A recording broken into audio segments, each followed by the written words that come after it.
Hendry showed up. I jumped out of my seat, Martin. I was so happy. So happy. Well, look, I like that was a fair and impassioned rundown. So I don't want to be jumping in and being negative.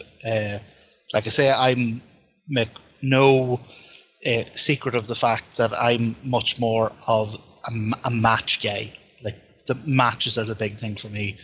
So, I mean, apart from the women's triple threat, which was excellent, like genuinely a really, really good match.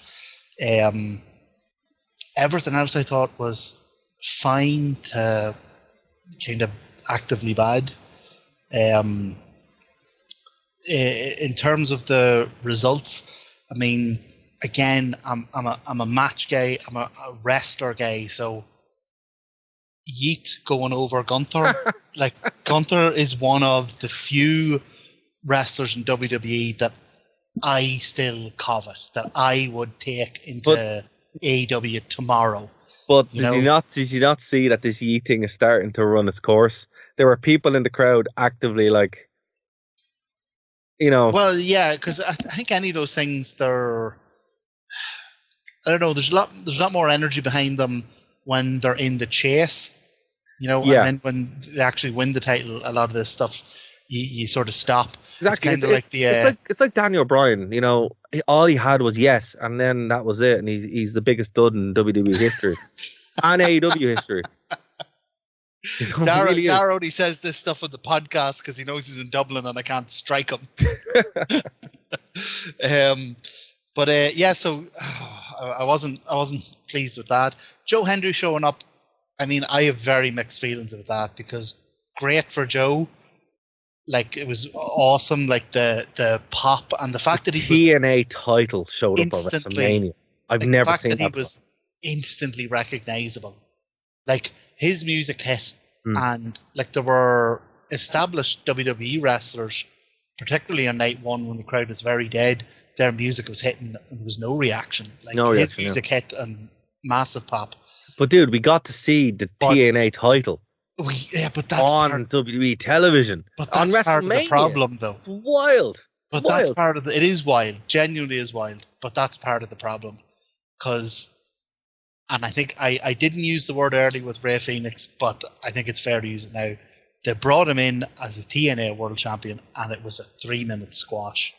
No, it wasn't a squash. No, I will say that. No, okay, hold on. No, hold on.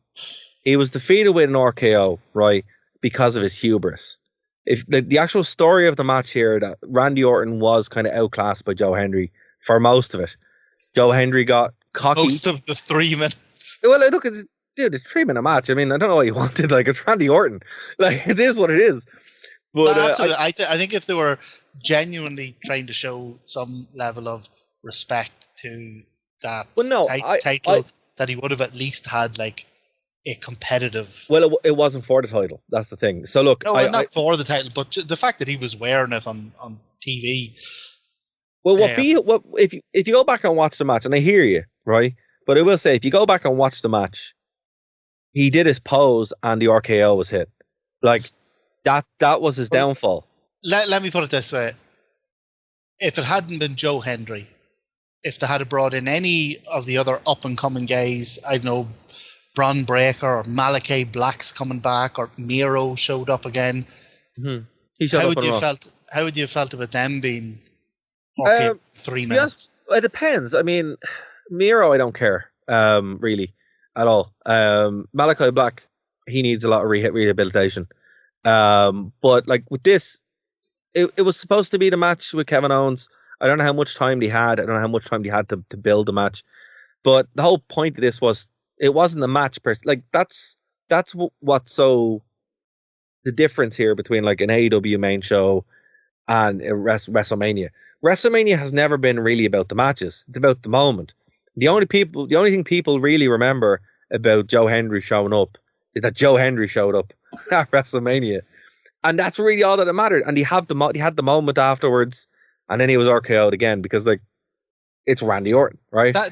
That's a recent thing though, because like look at the Hall of Fame this year. what was the moment that went in as the Hall of Fame this year?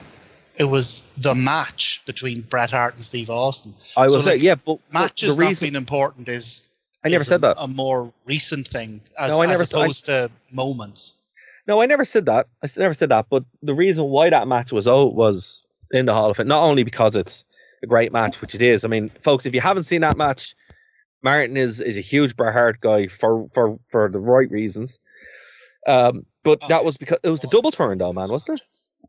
I mean, that was part of it, but like, I don't think the double turn, though, right? I don't think it would have had that impact if the match hadn't been like. It's legitimately one of the best WWF matches ever. Like, I think they said that in the Hall of Fame. I think they said that. It's fantastic. Yeah, it's here. You know what I always forget? That Ken Shamrock was in that match. Yeah, wearing the tightest referee shirt since Vince. Oh man, it's yeah. Vince saw Ken Shamrock in that match and said, "If I'm ever a referee, that's what I'm going to wear." Nobody wanted to tell him that he didn't have Ken Shamrock's UFC physique. I was kind of sad he wasn't there, to be honest with you. Here, he got. I was surprised how much he was mentioned in the Hall of Fame. Well, I mean, look, I think it's only a matter of time because he was in the TNA Hall of Fame last year or the year before. I think it is only a matter of time before they do the whole Ken Shamrock thing. You know, he has another run left in him. Sorry, I thought you meant Vince. No, Ken Shamrock. Oh no, I was saying I was surprised that how much Vince was mentioned during the Hall of Fame. Yeah, it's kind of hard not to, though, isn't it? Yeah, but you'd think thered be some sort of like button. I suppose what are you going to do with Austin? Like you're gonna just have a button. Can't fire him. You can't. Well, didn't he run into someone in the Hall of Fame? Yeah. Now, what I will say, and this is one of the rare times you'd hear me defending WWE, she was an absolute chancer. Yeah, like, yeah. If you see the video, he hits the barrier. The guardrail, yeah. Yeah, and then like 2 seconds later, she realized what's happened and she takes a bump. But did you see the just before Austin came out on the ramp? Yeah, he completely missed it. I think he might have had himself a few brewskis. I think he had a few beers. Looks like that way. I think he did. What else were the big? The triple threat at the end of night one. A lot of people are very positive about it. It just had a lot of the WWE stuff I don't like. Like, see that kind of loudly monologuing your way through a match to point out the major plot points as you go, like that real hand-holding stuff. That really bugs me. Well, look, again, WrestleMania, though, at least modern WrestleMania, that is the point. It's a show that people, it's a show that people watch who aren't wrestling fans per se. Well, that's actually a very fair point. Yes, that is a fair point because, and I think this was this the highest viewed one ever? It's the highest gate in history. Yeah, I think maybe even though by viewership it might. Obviously this new because it's on Netflix and Peacock and wherever else.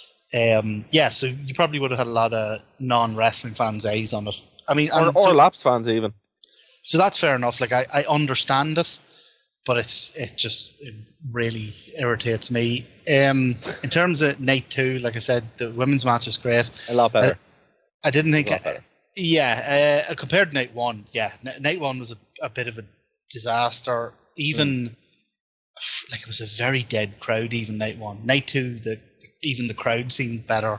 Well, that was the same as last year. Now, to be fair, right? Because people know what the real main event is. Well, no, last year it was freezing. Everyone was cold.